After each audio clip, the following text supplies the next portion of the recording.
আমাদের প্রান্তীয় দেশনেত্রী বেগম খালেদা জিয়া তিনি ডাক্তারি কণ্ঠে জাতিসংঘে বলেছিলেন যে আমার ন্যায্য হিসাব ফারাক্কাকে আমরা ফারাক্কার পানি দিতে হবে, এই বাঁধ উড়িয়ে দিতে হবে, আমাদের ন্যায্য প্রতিষ্ঠা দিতে হবে। সেই দিন ভারতীয় রাষ্ট্রপতিদের বলতে পেরেছে।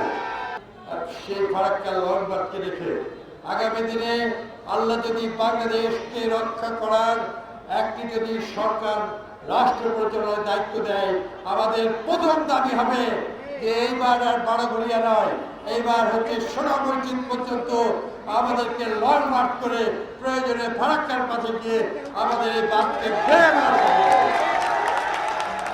ভারতীয় আধিপত্যবাদ বিজেপি মোদীর সরকার মনে নাই?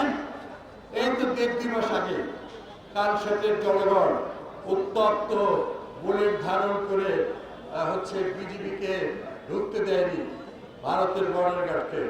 তারা নিজেই আমাদের বিজেপি ভাইদেরকে নিয়ে তারা নিজের মাতৃভূমির প্রথম অংশ রক্ষা করেছে।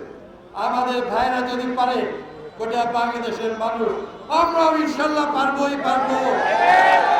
তাই আগামী দিনে যে সরকারি আসুক, আল্লাহ যদি আমাদের সুযোগ দেয়, আমাদের প্রথম হবে আমাদের জীবন রক্ষা। আমাদের রক্তের যে পানি 65% আছে, সেই পানির অধিকারের দাবিতে আমরা মা এমন একটি সন্তান দাও যে সন্তান বাংলাদেশকে এমন একটি জিনিস উপহার দিবে যেন নিমিষের মধ্যে ফারাক্কা বাঁধ যেন বিলীন হয়ে যায়।